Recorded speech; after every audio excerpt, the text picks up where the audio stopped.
jauh daripada ada unsur pidana atau apapun. Beliau tidak menyesatkan, beliau tidak menyudutkan agama apapun, justru beliau mencerahkan bahwa kita harus menguasai ilmu pengetahuan agar kita bisa mandiri sebagai bangsa, kita tidak terjebak dengan konflik-konflik sosial, dan itu justru akan menggerus sumber daya kita, baik sumber daya manusia, sumber daya alam, energi kita habis.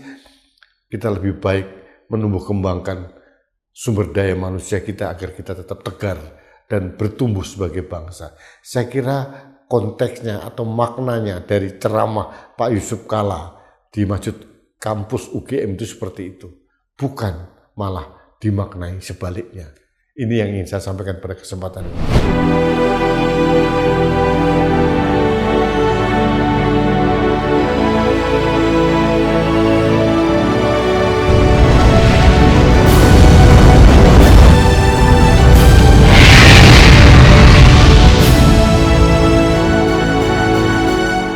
Halo sahabat Indonesia, kita bertemu kembali dalam Opini Rudy di Anak Bangsa TV.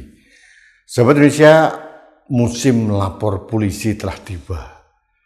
Beberapa waktu yang lalu ada sekelompok orang mengatasnamakan organisasi tertentu melaporkan Profesor Saiful Mujani dan Islah Bahrawi karena dianggap memprovokasi makar. Ini tuduhan yang seram sekali. Padahal apa yang dilakukan oleh Profesor Saiful Mujani dan Islah Bahrawi dan tokoh-tokoh atau pengamat-pengamat yang lain itu adalah keresahan yang sangat masif karena mereka begitu mencintai Indonesia. Kita mencegah jangan sampai negara ini dikelola dengan serampangan, makanya mereka bersuara mengingatkan penguasa.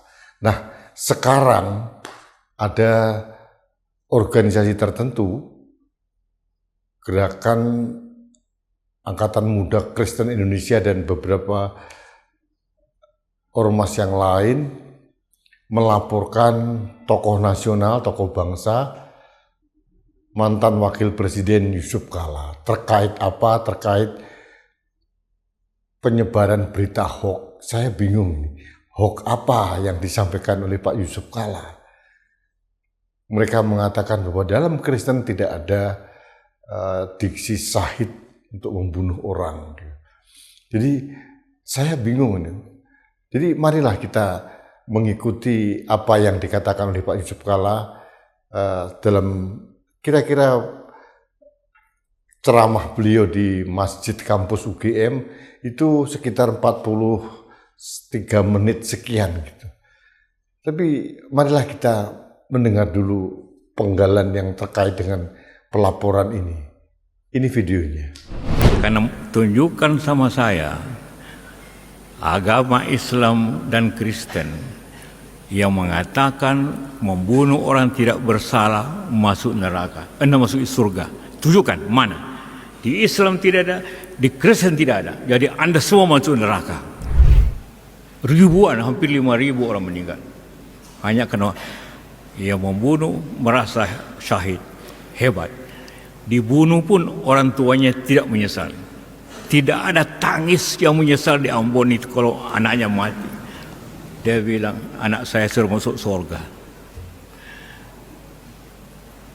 Bagaimana menghentikan benda mereka yang begitu?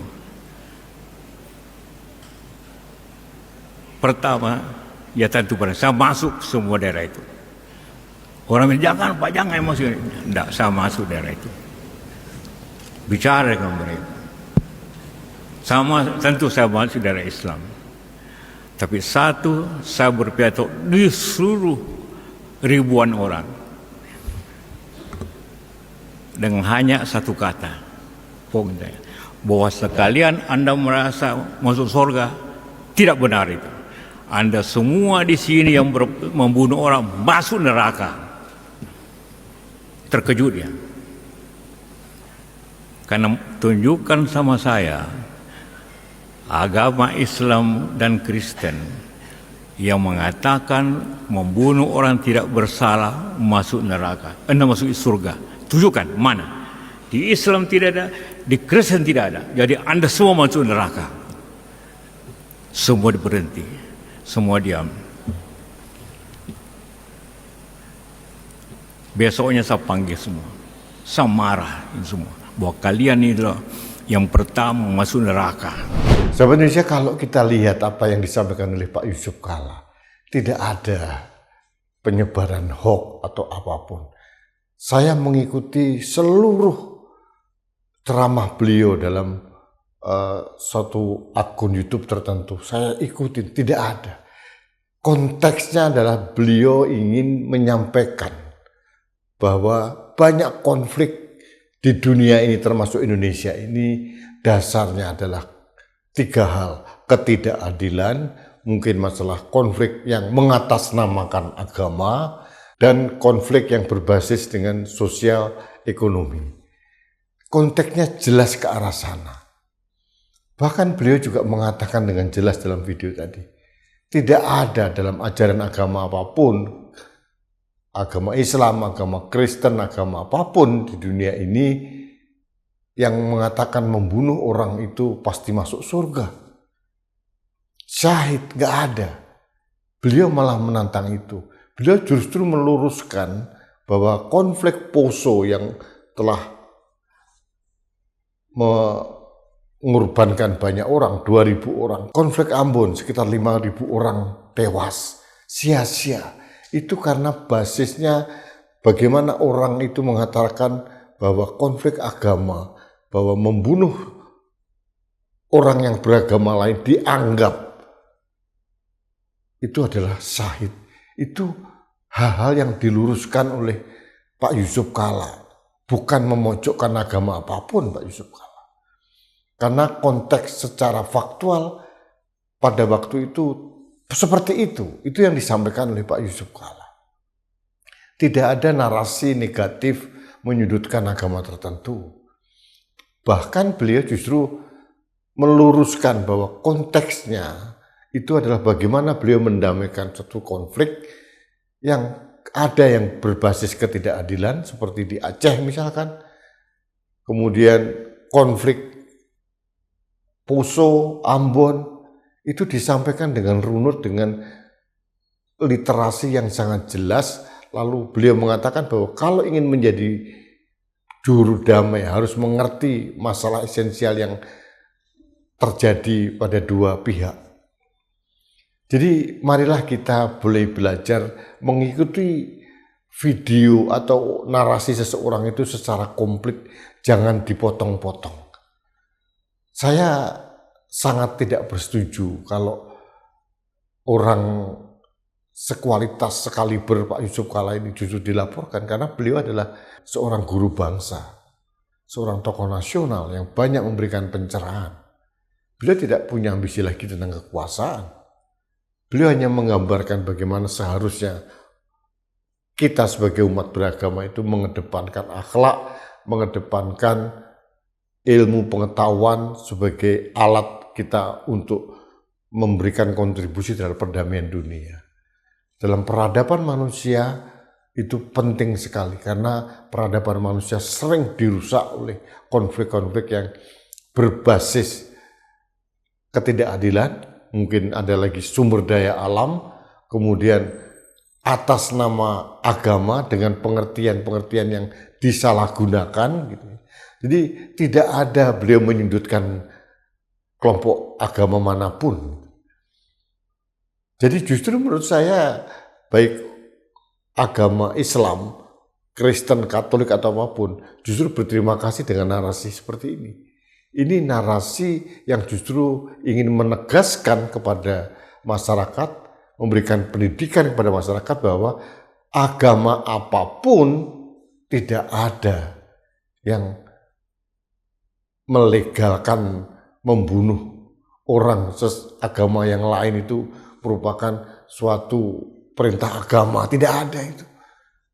Apalagi syahid, tidak ada. Masuk surga, tidak ada seperti itu. Itu yang ingin disampaikan oleh Pak Yusuf Kalla. Jadi marilah teman-teman yang melaporkan Pak Yusuf Kalla sadar gitu, bahwa jangan kita terprovokasi dengan penggalan-penggalan video yang justru ingin menyesatkan. Jadi kita tidak akan menjadi bangsa yang besar kalau hal seperti ini terus kita utarakan di ruang publik, terus malah membuat kita jadi menghabiskan energi gitu ya. Jadi menurut saya belajarlah dewasa, memahami narasi secara kontekstual, utuh, tidak dipenggal-penggal, dan tidak justru kita menyesatkan orang lain dengan tuduhan-tuduhan tertentu. Gitu. Jadi sekali lagi saya menyesalkan pelaporan terhadap Pak Yusuf Kalla, karena setelah saya melihat videonya tidak ada narasi apapun yang menyudutkan agama apapun. Konteksnya adalah beliau mengatakan tentang konflik peradaban manusia ini, mulai zaman Perang Dunia ke-1, ke-2, dan seterusnya di berbagai belahan dunia, termasuk Indonesia.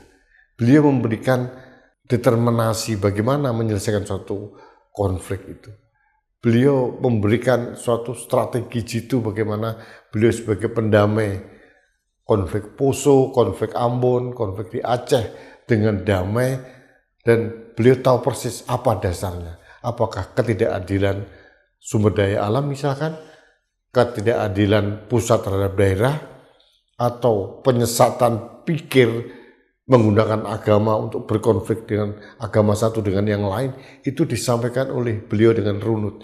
Tidak ada sedikit pun untuk menyesatkan siapapun. Jadi mari kita dalam kondisi negara kita yang sedang tidak baik-baik saja ini, baik secara domestik maupun geopolitik global, kita jangan menghabiskan energi untuk saling melaporkan siapapun. Narasi dibalas dengan narasi, pemikiran dibalas dengan pemikiran, kritikan dibalas dengan penjelasan. Jadi tidak harus membunuh kreativitas, ide-ide pemikir-pemikir bangsa dengan cara melaporkan polisi. Dan sekali lagi, mudah-mudahan aparat kepolisian juga lebih cerdas memaknai pelaporan-pelaporan yang masuk di dalam tubuh Polri, supaya Polri juga bisa meluruskan bahwa ini ada unsur pidana atau tidak. Dan sekali lagi, menurut keyakinan saya, apa yang disampaikan oleh Pak Yusuf Kalla jauh daripada ada unsur pidana atau apapun. Beliau tidak menyesatkan, beliau tidak menyudutkan agama apapun, justru beliau mencerahkan bahwa kita harus menguasai ilmu pengetahuan agar kita bisa mandiri sebagai bangsa, kita tidak terjebak dengan konflik-konflik sosial, dan itu justru akan menggerus sumber daya kita, baik sumber daya manusia, sumber daya alam, energi kita habis. Kita lebih baik menumbuh kembangkan sumber daya manusia kita agar kita tetap tegar dan bertumbuh sebagai bangsa. Saya kira konteksnya atau maknanya dari ceramah Pak Yusuf Kalla di Masjid Kampus UGM itu seperti itu, bukan malah dimaknai sebaliknya. Ini yang ingin saya sampaikan pada kesempatan ini. Terima kasih sahabat Indonesia. Kita bertemu kembali dalam Opini Rudi selanjutnya. Sampai jumpa.